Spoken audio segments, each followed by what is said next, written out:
This is Teachers Talk Radio, and you are listening live. Welcome to the Friday morning break with John Gibbs. My guest this week, Isabella Aura, a teacher from Finland.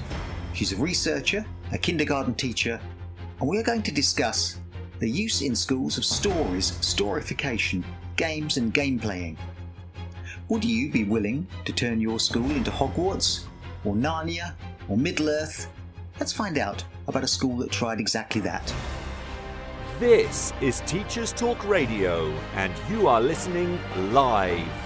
Tune in live at ttradio.org, or to join in the conversation, download the Podbean app and search Teachers Talk Radio. Follow the hashtag TTRadio. Tune in, talk it out with Teachers Talk Radio. And welcome back. And my guest this week, as I said in the introduction, Isabella Aura from Tampere University and also educator in Finland. What part of Finland are you currently in at the moment? I am in Tampere, so it's somewhat in the central Finland. Yeah. And we were talking before we started recording. I had a lecturer who'd done a study of the Finnish schools, and if you say to people in the UK, education in Finland, almost the first thing they'll do is they'll say, yes, they do it very well there. And there's a reputation because of international comparisons and so on, that Finnish education is remarkably good. Do you feel that a sense in which you're part of an education system which the rest of the world admires? Yes, I acknowledge that reputation, and I think it's mostly because of the high education that is required from the teachers here. So it is required to have a master's studies in educational sciences, and overall we give much freedom to teachers and give responsibility for their own teaching and how they form their pedagogical methods and all that. So we don't have that much regulation from the administrative side or any sort of benchmark. I mean, we have tests and benchmark tests, but not that much as, for example, in the US. The UK is the assessment of teachers, and particularly the inspection of schools, and how that has, and the controversy over the pressure that's placed on teachers. Mm-hmm. I got the impression from my previous guest and from you, of course, that it's a very different world, and a world that appeals to me. I like the idea that teachers are given the opportunity to explore their own education and their own skills. And one of the themes I think is going to come out in our discussion is, you mentioned freedom. And one of the themes I think that's come out in past guests with me, because the vague theme of my show is what schools are for. I'm retired now. I taught for about nearly 40 years. And I'm sort of looking back, as it were, so on education generally, and asking what it is we can do better and what it is we do. And one of the themes that's come out is the idea that I think the ability for children to play and explore, as much as the teacher's ability to play and explore with their own work, has been pushed out by pressures of exams and pressures to succeed and pressures of inspections, and pressures generally to prepare students for a life of work. And I think something of what you're doing, what you did in your work, is trying to introduce an element of play back into teaching. Yes, exactly. I highly agree that play is somewhat sort of neglected today. And it's controversial to the idea that we want successful business leaders and successful entrepreneurs and all that requires creativity and critical thinking that is only developed within play. And when children play and try to solve problems and understand the world around them. So I think it's quite weird that we try to tackle this by making students sit at desks and do assignment sheets and all that doesn't require that much, individual thinking and all that. It is what extraordinary paradox it is, really. You're right about the schools have moved increasingly to control and order in the UK. So the most, in some senses, high performing schools can often introduce very heavy-handed levels of discipline. Mm-hmm. And you say walking down the corridors in a certain direction, discipline. I know this doesn't apply so much to the very young students, but certainly in secondary school and even in primary schools in this country, lots of discipline. And yes. yet that's the very opposite of play. Now, you mentioned there that play and critical thinking go together. Mm-hmm. What's your experience of that in your research or your work and teaching? How does play help to explore looking at the world in that way, which questions? Well, play is interesting phenomenon since it has been researched from the beginning of how we try to understand human mind and all that. So there's many theories around what exactly play is, and we don't know yet. We still are sort of figuring out, since we know that play is something different. It's something different from real life, and it's something special in a sense that usually only the people that are in the play, who are playing, know what the play is about. So it can be quite hard for outsiders to understand what's going on in the play, which is something I think we as adults find hard to find the value in play. If we look at children playing, we don't exactly understand what's going on there and what is the sort of pedagogical value of this, even though, in my opinion, not every activity that children do has to have a pedagogical value. Yes. Yeah. Because play in itself is fun, is meaningful, it doesn't have a real outcome. Whereas school or, for example, games or any sort of different activity, they have an outcome that we are going for, that we are aiming for. So play in itself is the activity that allows us to explore and examine and understand different sort of events that go in our lives. Yeah, it can be really anything. Yeah. I'm glad you said it. Well, I'd like to explore in a minute what exactly play is. And of course, you say that's quite a surprisingly difficult task. Would you imagine, there's children playing in the playground? I played as a kid. Go out to play, your parents say to you. But what exactly that is. Your research, so in this country, I wish teachers were required to do MAs. Well, I did an MA and I was given a half an afternoon off a week and not much encouragement to do it. And it was early in my career.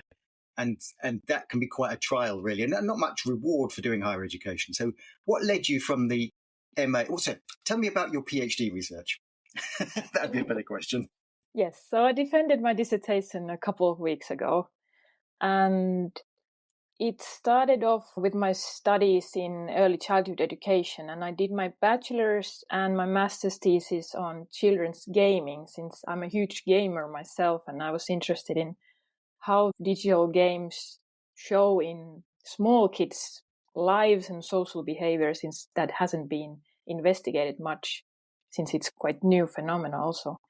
And when I graduated from the master's studies, I was working in a kindergarten for a while until the opportunity came to me to become a project researcher on a project that was about a real life Hogwarts. So it was a school in the US that has been transformed to resemble the Hogwarts School of Wizardry from the Harry Potter series. Not from the outside, of course, right. But from the inside. And so they had this hallway that was filled with sort of paintings and decorations and all sorts of props fitting to the theme. And they had 4 classrooms for the 7th and 8th graders. And each of these classrooms represented one of the houses from Hogwarts. So Hufflepuff, Gryffindor, Slytherin, Ravenclaw. And they went through, the curriculum delivery was from the official guidelines, whatever, that they went through in terms of maths and science and English. But they were inside this sort of playful learning environment. Yes. And we want to know how this sort of environment affects their learning and behavior. So they wanted to have a project researcher to visit this said school. So that was my part in the project. And gradually from there, they sort of assumed that, okay, this is going to be a PhD then. And I was like, okay, I guess so. And so that's how it happened. And after 4 years, I'm here. I have another case in my dissertation. So not only the real life Hogwarts, but another case from Finland also. So that combines into my dissertation. And And yeah, now I'm researcher in university, aim for continuing this sort of studies here. So when you heard about this school, the Hogwarts school, or the Harry Potter school, and you travelled to the United States? Yes. And what did you find when you went there? Were the teachers like in role, Mr. Snape, Professor Snape, and Professor Umbridge? Or I wouldn't want to be any of those two. But yeah. So did you have to look for the Harry Potterness? It was on a board display, or was it really overt in the school?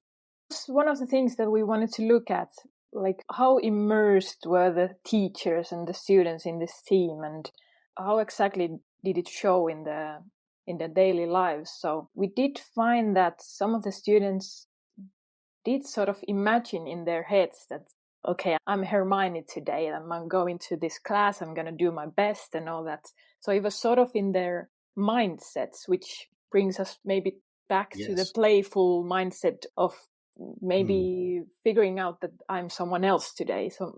So getting this role sort of, even though you don't maybe tell us to the other students, but they did also, because I was interviewing, having this focus groups with the students to gather data from the school.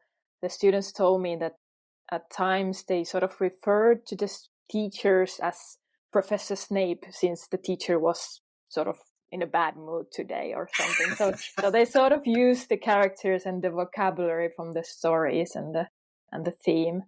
So that was quite fascinating, I think. Yes, absolutely. And did it enter into all? So, for instance, so what age group was this again? What grades? So 7th and 8th graders. So in between 12 to 14-year-olds. Yeah. So if the teacher is a maths lesson, or the subject is mathematics, would the teacher remain in role, or introduce it in some sort of role play sort of way, or? Not really. I'm just thinking of a sort of practical example of. Not really, no. It depended highly on the teachers, on how much they wanted to use the theme itself. So, and also it was dependent on the subject they were going through that day. So there were examples, for example, in the science classroom, when they were sort of familiarizing themselves with different sort of chemical liquids or whatever, the teachers could refer to the liquids as potions or making a magical spell or something. Like little snippets from here and there, but not really going that much to the theme. But yeah, it was highly dependent on the teachers and the subject of the day.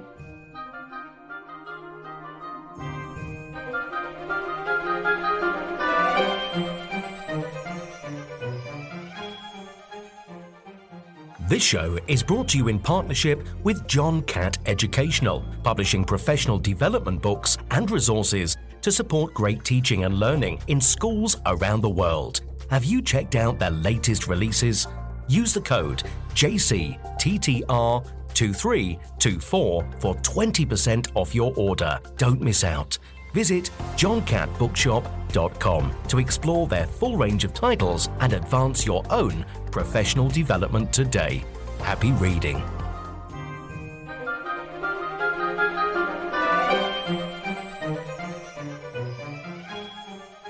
You're listening to the Friday Morning Break with John Gibbs. My guest this week, Isabella Aura from Tampere in Finland.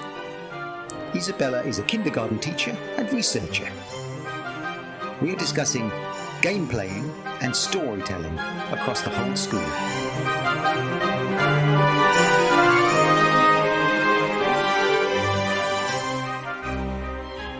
I think a few years ago, I remember, various times in my career, I think cross-curricular themes have been a feature in secondary school or in primary school, where you say that for this term the theme is, or things like the environment, and you try to weave those into different subjects. You can fit the environment into science, and you can fit it also you can read, there are all sorts of books that relate to the future dystopian worlds where the environment has gone wrong and so on. So it could be cross-curricular. So was it more than that? Was it, in a sense, we'll get on to what a game might be, but was it in a sense that teachers were playing along with the students, they were involved in their fantasy world? Or was it simply, our theme is Harry Potter, and next year our theme will be Charles Dickens or something? That's an interesting question. I think This cross-curricular thing is very topical in Finland also at the moment, but within this school, it wasn't that much on the curricular themes as it was merely on the environment itself. And the transformation in the classrooms in itself was a really big effort from the teachers. So they had done the transformation themselves by renovating the furniture and buying stuff from flea markets and all that. So I don't think they're gonna change the theme yearly or anything like that. That could rebellion among the teachers. Yes, that could be a very expensive transformation. So, but that's an interesting question on this sort of how to choose these sort of themes and how to choose these sort of topics, since they can be topical at the moment but not tomorrow anymore. So maybe the Harry Potter theme was chosen obviously because the teachers were huge fans, but also they wanted to convey this sort of message from the story itself, since the school was located in this sort of rural area with poor home conditions and students coming from unemployed houses and all that. So the teachers wanted to convey this message that in the story, Harry comes from poor home conditions, and the Hogwarts is sort of an escape for him from the home conditions to be whatever he wants to be. So this was the main message that the teachers wanted to deliver, so they can rise above the circumstances by coming to school. So it's not so much that you're going to say, right, today in the maths lesson we are looking at mathematics within, how a spell might be constructed in a mathematical formula or an insight and so on. It's actually what we're all doing is playing a sort of fantasy, which is a bit like the experience of reading the book itself. I mean, it is a very powerful. I remember first encountering Harry Potter with my kids, and that first bit, the first Harry Potter bit, there's always no kid who can forget that. The sense that someone turns up at your house and tells you you're a wizard, kind of thing. And you think, oh yes, that is the dream of escaping the bounds of all the material difficulties I might have. And school becomes that place, that magical place. So they was trying to create that sense of, here's a special experience, here's a magical place. Yes, sort of an escapism from the real struggles that they faced. Yes, there was a survey in this country asking students about what their ideal school would be, and some kids answered it with things like lots of sweets and things. but when they answered it, but actually thought about it, kids said, well, things like, I want to be listened to, I want to have more autonomy, I want to like and trust my teachers, I want them to like and trust me, and quite a few of them referred to Hogwarts, saying that they'd like to live there and they'd like to have the freedom to explore or something of that kind. The idea of that so many children's books are about going away from home and having the autonomy to, Swallows and Amazons or Narnia or something like that. That's quite sweet, but also quite weird, since I think the teachers in Hogwarts are not quite ideal. I mean, they are big bullies in the books, and that's funny that students find that sort of better. It is. It's very much a model of an English public school of some kind. You go away into the country and the teachers brutalize you. It's okay. And yet, I think the going away and being given powers and so on.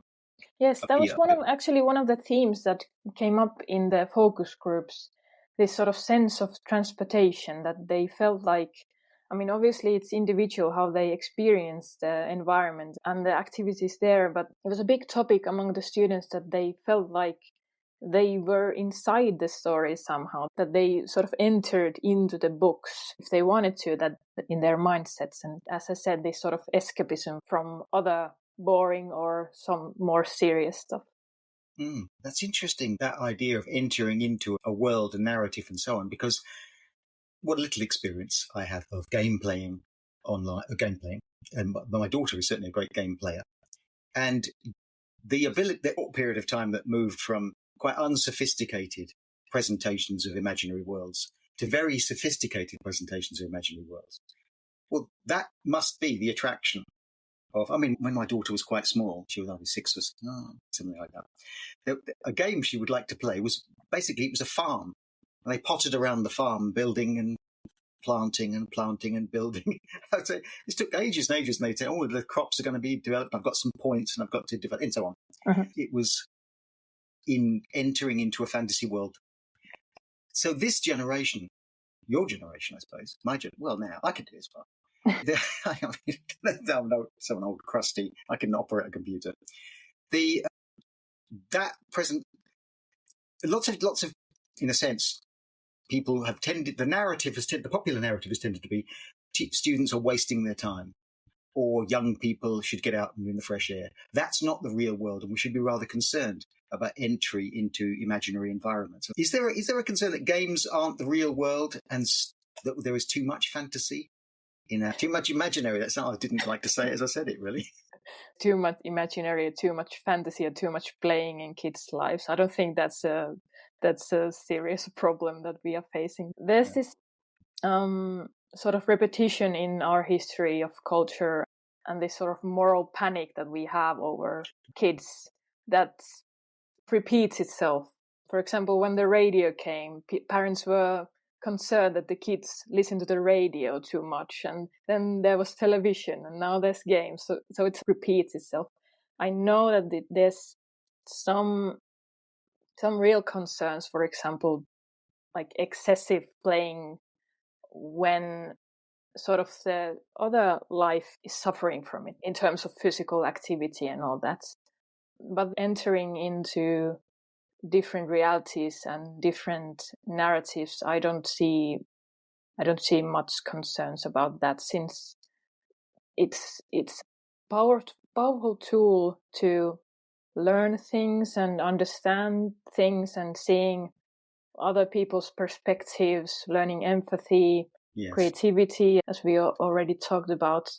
So there's many benefits on that.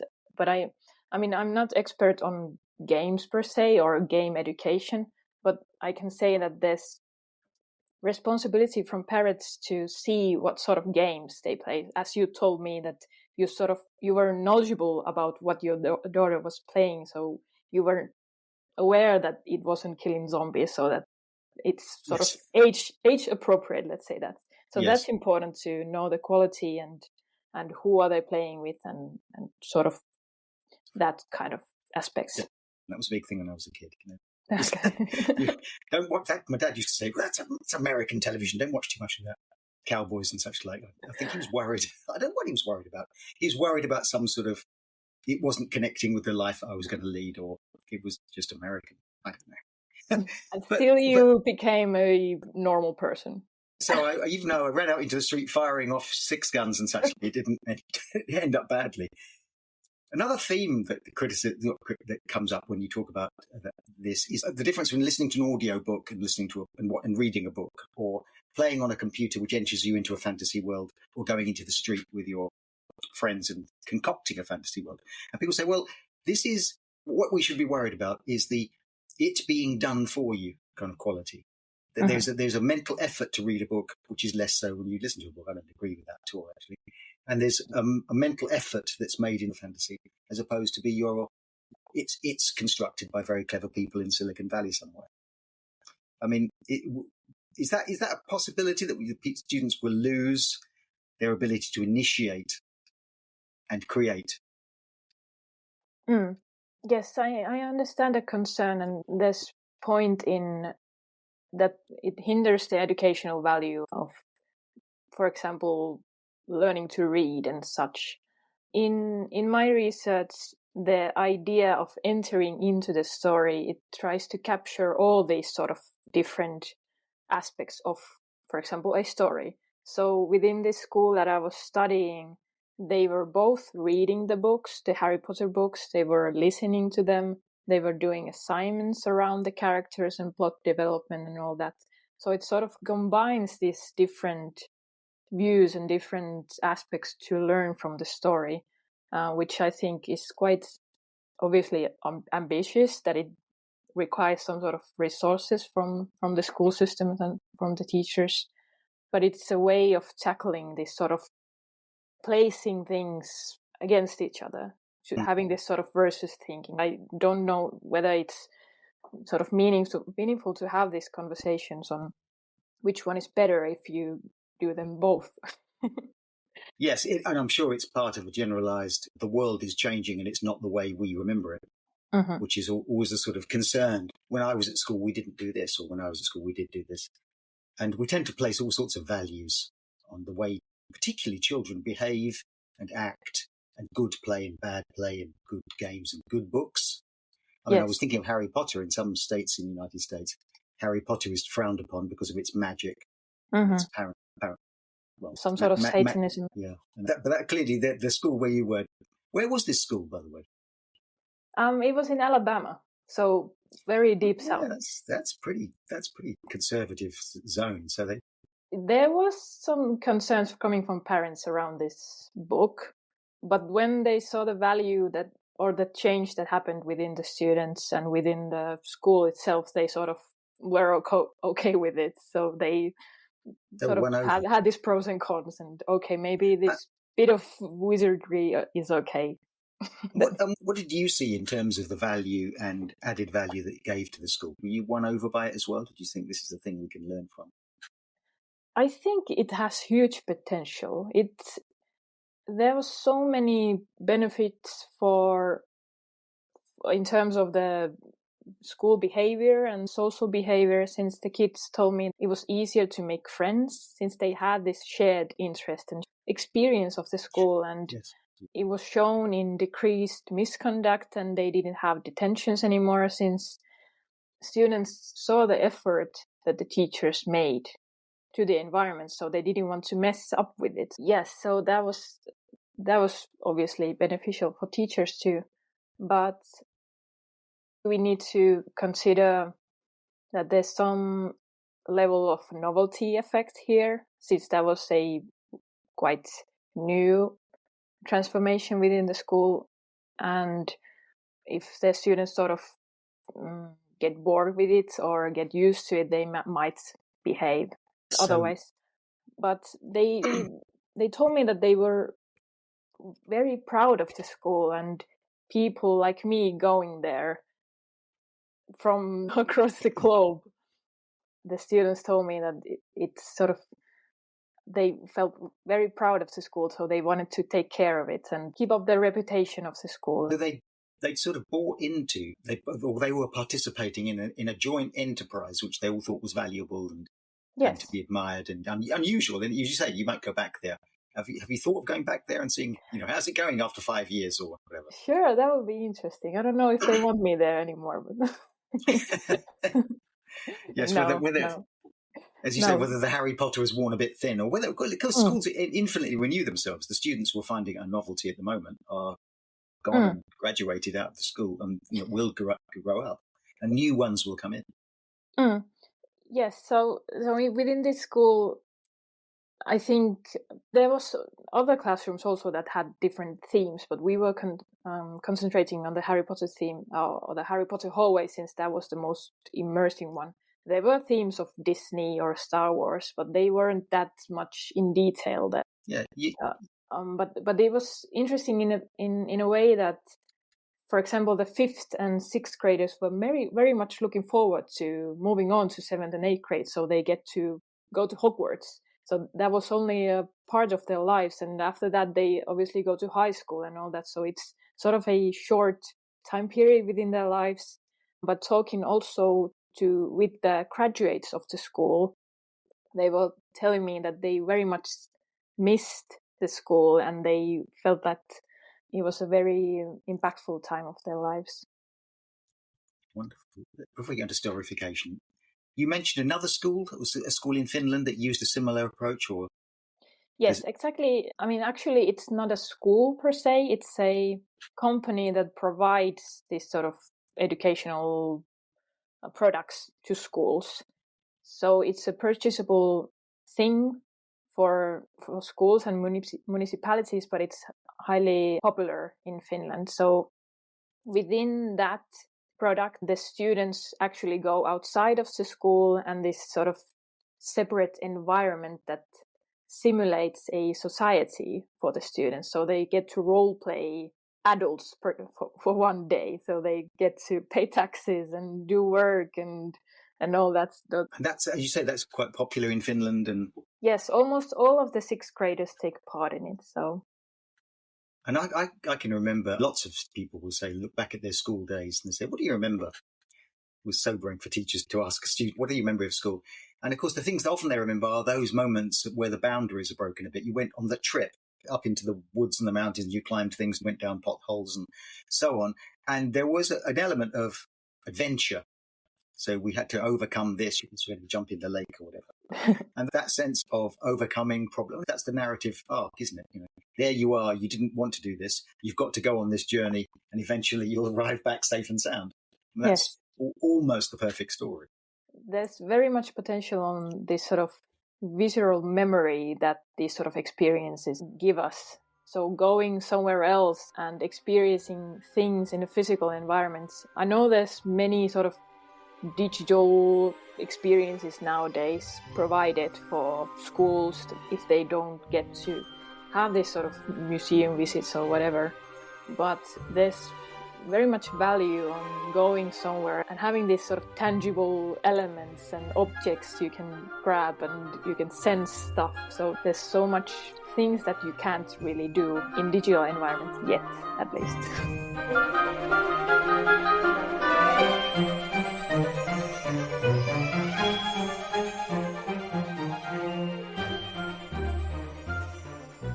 This show is brought to you in partnership with John Catt Educational, publishing professional development books and resources to support great teaching and learning in schools around the world. Have you checked out their latest releases? Use the code JCTTR2324 for 20% off your order. Don't miss out. Visit johncattbookshop.com to explore their full range of titles and advance your own professional development today. Happy reading. This is Teachers Talk Radio, and this is Teachers Talk Radio News.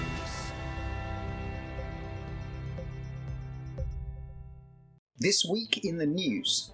Is World Book Day a burden on parents? Has the tide turned against hyper-discipline in schools?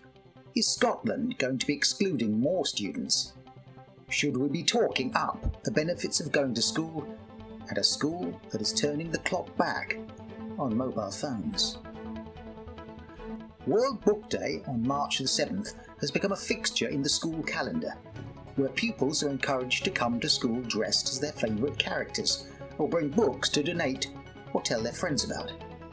This celebration of reading, though, has become a little controversial, as reported in the BBC and The Guardian. Parents have complained of increasing pressure to buy commercialised costumes or spend time and money elaborately creating their own. Some of the pressure has a class element, with some parents sending their children to school dressed as characters from Harry Potter, while others might be the Artful Dodger. Head teacher Fran Davis from Michigan Primary School in Mountain Ash has said she wants the day to be fun without being a financial burden. Therefore, she suggests that pupils can come in their pyjamas, suggesting their favourite bedtime book, or simply in school uniform, as they might be pupils at Hogwarts or even Greyfriars. If you wish to hear teachers' views on World Book Day, listen to last week's Late Show with Lucy Newberger on Teachers Talk Radio. One of the most significant developments in education in the last few decades has been the trend towards positive discipline, or military-style discipline in schools. And this provides the context for the next two stories this week. The first story appeared on the BBC and was covered by the Guardian newspaper. And it's about the Michaela School, led by the controversial head teacher, sometimes described as Britain's strictest head teacher, Catherine Birbalsingh, who has been in the news for the school's policy towards Muslim prayers. Half of the pupils of the school are Muslim students. 2 students have given interviews where they describe a toxic atmosphere of the school and an atmosphere of fear and being stripped of their identity. If you wish to learn more of this story, you can find Tom Rogers' interview with Catherine Birbalsingh on this topic on Teachers Talk Radio.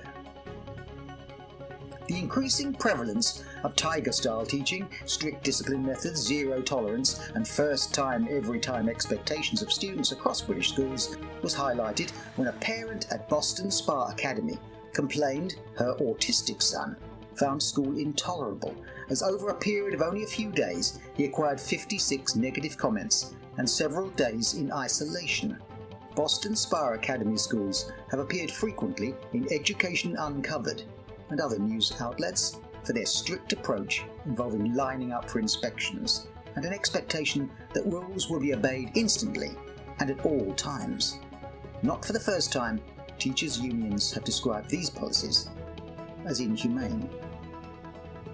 This week, Scotland's Education Secretary Jenny Gilruth announced that there would be a review of Scottish Government's policy on exclusions. The number of exclusions from schools has dropped considerably in recent years, as a determined policy of avoiding school exclusion was adopted following research of a link between excluded students and later involvement in crime. However, with 1/3 of teachers in Scotland reporting in a survey of the EIS union that they had suffered assault or physical violence in the previous year, pressure to review the non-exclusion policy has resulted in a reconsideration. School attendance is once again in the news. A survey revealed that nearly a third, 32% of teachers and school leaders have experienced pupils being absent this academic year because of a parental dispute with the school. The survey, by Teacher Tap, asked 8,411 teachers and leaders in state schools in England in January what reasons they had been given for pupils missing school this academic year, other than illness. More than half, 51%, said pupils had been kept home because they were tired after an event the night before. Nearly 9 out of 10, 87%, said wanting to take a holiday during term time was the reason, while more than 3 in 4, 76%, pointed to family events. John Camp, president of the Association of School and College Leaders, warned in a speech to the union's annual conference that the unwritten social contract between families and schools is fracturing, and he called for a change of tone in the national conversation about education to ensure that people talk up schools and colleges. And finally, another story from the BBC, where Milldown Academy in Blandford Forum head teacher Mr. Law has adopted the policy of providing brick phones, old-fashioned simple mobile phones for students. Parents can hire or borrow them as an alternative to smartphones, which are increasingly distracting in the school. You can find more discussion of these and other stories on Teachers Talk Radio, or reviewed each Sunday on Teachers Talk Radio panel, which you can find the links to on YouTube or the Teachers Talk Radio site. This has been your Teachers Talk Radio News with John Gibbs.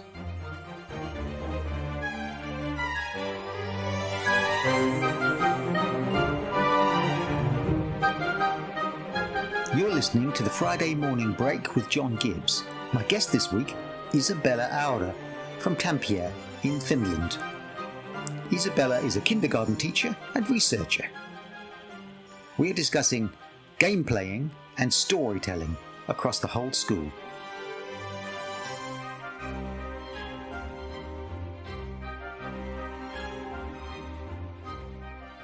Yeah, narrative. The narrative arc, telling stories.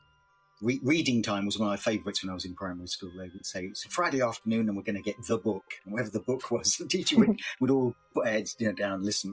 And she'd start reading the book. So storying, and kids love stories. They immerse themselves in stories. What is storyfication? Do you mean something more than that by the term storyfication? Yes, that's exactly the point where you enter the story. So you can be part of it. You can change the way the story goes. You can be a character in the story, and that's sort of diminishing the gap between the listener and the storyteller. And it's close to the term of gamification, where you sort of take these sort of different elements from a game or from a story and put there somewhere that isn't a game or story. And that is something that I think it's already done a lot in schools, have been always done, sort of storytelling and creating characters and role play and all that's included in the activity. But the term itself, that storyfication, is not that much used yet. But I think it's valuable in terms of sort of bringing research and the practical applications together.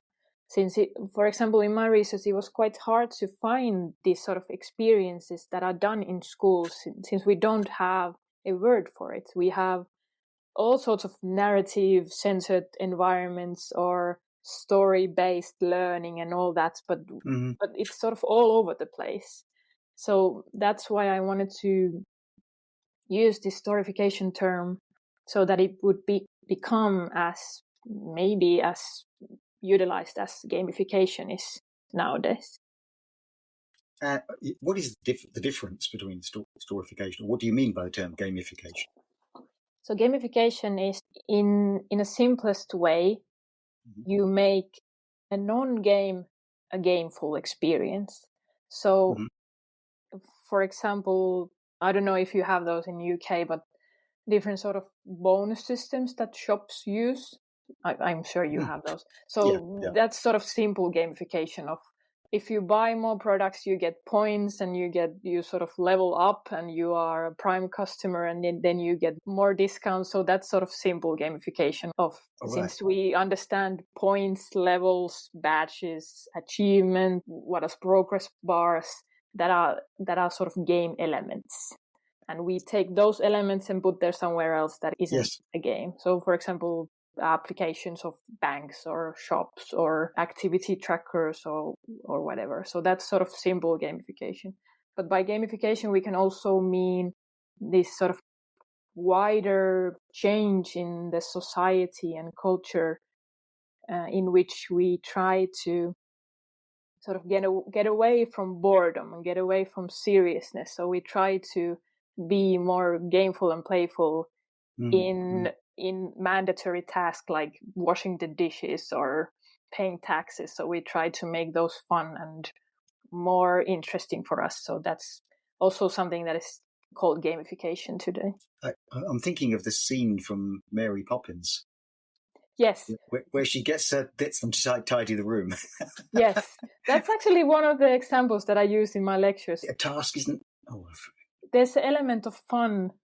A job half done is element of fun. Oh, goodness me. Yeah, I've watched that film so many times with my girls. And when I was a kid, actually, as well, at cinema. In every job that must be done, it's an element of fun. So I guess she uses that when they're cleaning the house and all. Yes, and there's that sense in which the young people in the film are at first not convinced, especially the boy. You know, what? You're basically telling us to tidy up. Yes. And then she makes it fun by... Yes. So that showcases that it isn't anything new. I mean, people have always done this. They have always gamified or made their lives more playful in order to get themselves to do something boring. That parental thing, what are we going to do? We're going to play helping mum and dad wash up. Yeah. Oh, yeah, what's the game in this? Yeah. And so in a school, it might be through things that I'm sure are commonplace, and many people listening to this will say, I recognise that, which is points and games and competitions and all the things that can be introduced into subjects. Yes, I'm sure that teachers are very aware of it, but now you have a word for it. Since school is obviously mandatory for students, it's something that they have to do. Whereas play should be voluntary, play should be interesting in itself. So implementing play and playful things to schools, it's sort of a paradoxal, since obviously students can choose if they want to participate, and that can take the fun out of the play. It can, and I think that taking the fun out of the plays is all too common in schools, because there's a tendency among teachers to say, right, this is the world of childhood, and play fantasy and stories in the afternoon, going out on the playground and running around. And that kind of sense in which you never did it as a teacher, you want to say, but one day you'll have to get a proper job, or one day you'll have to go out to the world of work. And there's a world out there of adulthood which is nothing fun about it. And so you have a sense of particularly maybe in secondary school more, but revealing to students the hard realities. So I don't think motivates anybody. Yes. But there's a tendency to do it, I feel. Yeah, and I think there's a place and time for sitting at desks and doing boring stuff, since that's a part of our lives. But I think some sort of balance between having these playful activities and practicing being a boring adult is important. But I'll bet that people in careers they enjoy, whether it is teaching or working in a shop or whatever they enjoy, there'll be a sense of playfulness. They'll incorporate it with their colleagues in the kind of little routines they have with the jokes they make, and the games people play. Yes, and that's also being playful. I mean, we as adults don't recognize the playful aspects of our lives as much as we do from our children's lives, as the playfulness in adults is quite different than kids. Like you said, joking around or scrolling through memes or finding typos in official templates or whatever. That's sort of adults being playful, and that's something that we should maybe explore more and see from our lives that, okay, I was quite playful today, and that maybe brings something new in our jobs as well. Yeah. And I'll bet it encourages creativity, and I'll bet it encourages better relationships between situations where someone would say it masks the hierarchy, or the boss is still the boss and you're not the boss, and so on. If you work within a playful environment, that's simply that's got an illusion that you're all in this together in some way. But it does create, I think, a bit better relationships where if you overtly demonstrate the fact that you're powerless and other people are in charge of you, you're not inclined to engage in the work, to be creative, to be exploratory, to share your ideas. I remember reading a book a few years called Banana Time, and it was a work study. Yes. Also something that I use in my lectures, yeah. You are very knowledgeable about gamification, I think. Yes. So was it that someone brought a banana every day to work and someone stole it and they had to figure out who was it? And there was a way of bringing the work community together more.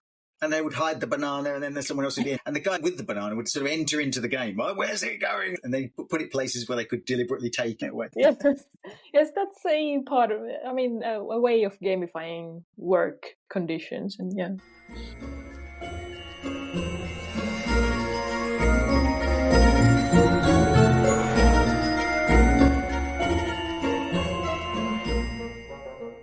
where we might be going in terms of technology, in terms of computing, where will it take us, and how might this apply to education if we are living in a world that's increasingly able to create gameful fantasy world? I'm thinking of the word of meta, the idea of the metaverse that Mark Zuckerberg has created. One day you'll think of the metaverse as a sort of extension to your real life.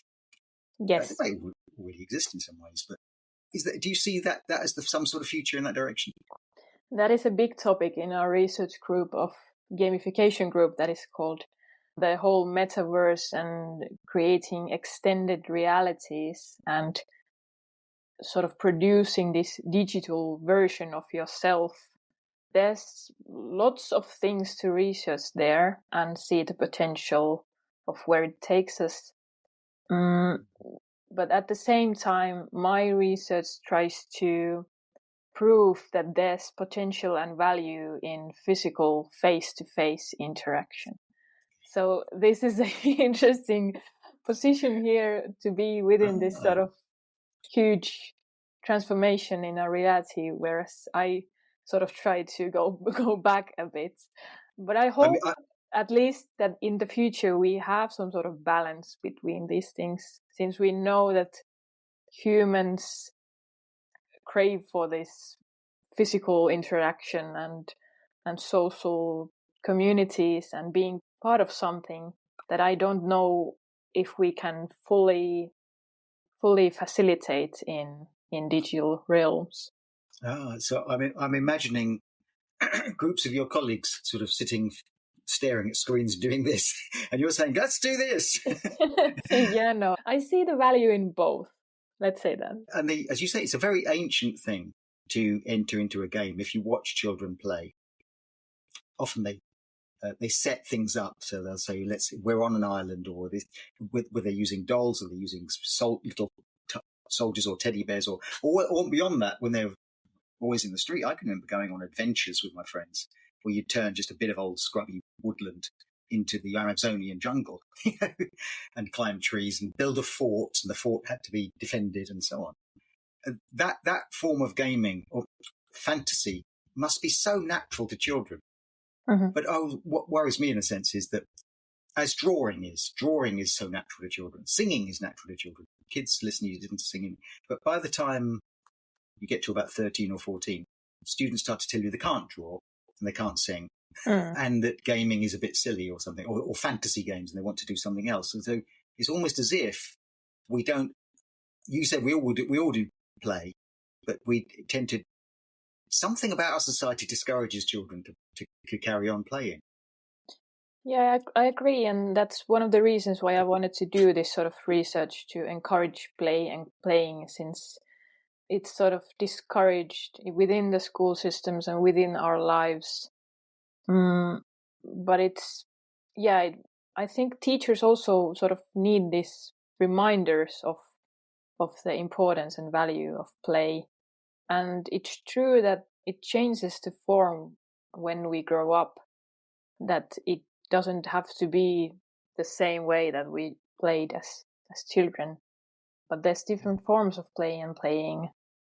And seeing, I mean, obviously it has to be age appropriate, but for example, the case in Finland that I had in my dissertation, the environment that the children role play as adults, that's somehow sort of, I mean, it is playing, but it isn't sort of introduced to them in that way.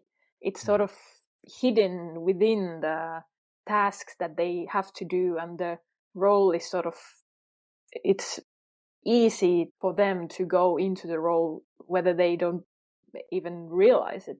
And after the experience, they might understand that, okay, I was sort of playing in there, even though it doesn't maybe feel like that. So that's maybe one way of implementing this sort of playful and role play into teenagers' education. Yes, I remember some years ago I taught at some groups called sixth formers. They were in this country. They were between the ages of 16 and 18. And they're all doing quite severe sort of subjects, economics and politics and history and such like. And we took them away to North Wales. And one day they said, right, well, today we're just going, for no reason particularly, there was lots of study. It was a study group. So they did some study. They had some lectures and things. But also we said, today we're just going down to the beach. And it was a great wide sandy beach. And within 5 minutes of being on the beach, all these 17-year-olds were digging away and building sandcastles, and they built the most elaborate town. I mean, they would they put a moat around the side of it. They put a bridge across they found an old plank. There were shells going on as things. I thought, yep, okay. That's the bit you're going to remember. Yes. And it was fun. And the sand, what great stuff sand is for creating fantasy. That's awesome. And that's one of the responsibilities for adults, to bring kids into these environments that facilitate play in themselves. And now that you mentioned politics and economics and history education, within those subjects, role play and this sort of LARPing is very big, since there's very complex things you have to learn about history and about sort of relationships between from characters from politics and dictators and such. So that's one way of sort of getting to know the field and the subject by giving roles to students and sort of reenacting the events of history. And you could explore some pretty heavy duties, emotionally powerful ideas. Yes, it's a safe in game. Yes, it's a safe environment to explore the meanings and relationships, and it's a safe environment for that. You can only discuss about the consequences and ethical concerns and all that. It's a bit like, the Harry Potter books. There's a fair amount of death and danger in Harry Potter, and there's, as in Grimm's fairy tales or any childhood fairy tale, there's a way in which the child is exploring death and the future and uncertainty and loss of people and so on. Mm-hmm. And so right the way through education, you could say, well, if you want to deal with some moral and ethical problems. And for example, in the Hogwarts school, they discussed the events of the books. So they had moral discussions whether Harry did the right thing in certain part of the book. And that was sort of further brought into the daily lives of the students. So it didn't stay only as a book event, but they were reflecting that on their current relationships and friendships and how they treat other people and all that. Isabella, we're coming to an end now. So one last question I'll ask you is that I started by saying Finland has a reputation of having a very good education system. And one of the, do you think that Finland, one of its advantages is that it's more open to the idea of play and fun in schools? And I'm thinking of things like, in this country, school uniforms and discipline and the pressure to succeed in a very, very exam-heavy system. So we have lots and lots of exams to exam students at these 3 major times in their career as they go through schools. And much will depend on their exams. We're not as bad as South Korea or somewhere like that, but it's nonetheless, there's a sense in which school is about the serious business of succeeding or, worse, failing. Does Finland have something to teach us all about do you think? I'm making you the spokesperson for Finnish education, but yeah, no pressure. Is there something playful we could learn from Finnish schools? We put high importance on well-being of students and not so much on the benchmarking test or whatever. And obviously that can show, for example, in the PISA results, we have dropped a bit from the history results, but I don't think there's much concern there since there's that are measurable. There are things that can be assessed formally, like maths or science, but we can't really measure, for example, social skills or creativity or how you cope as a citizen in your future. So we need to consider children as people and not as future employees. And that's maybe something that we need to shift in our thinking when we are educating the children of today. Thank you for that thought. I completely and 100% agree with that. And I think that if anything I've learned in my teaching career and through talking to people like yourself, it's that game playing and storyfication is vital to education. And I've been delighted to hear about your work. So Isabella, thank you very much. Thank you. It was a pleasure. Thanks for having me.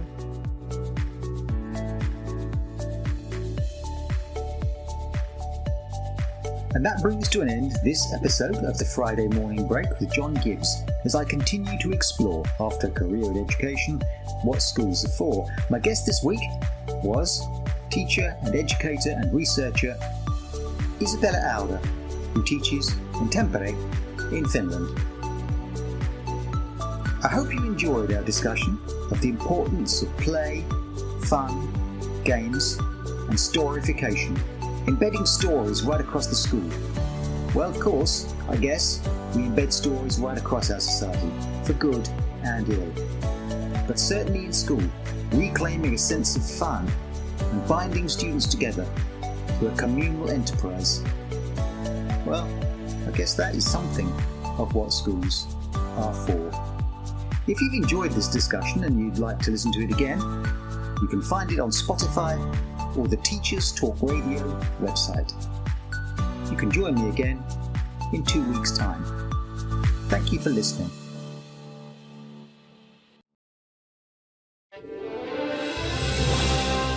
You've been listening to Teachers Talk Radio. Listen back at ttradio.org.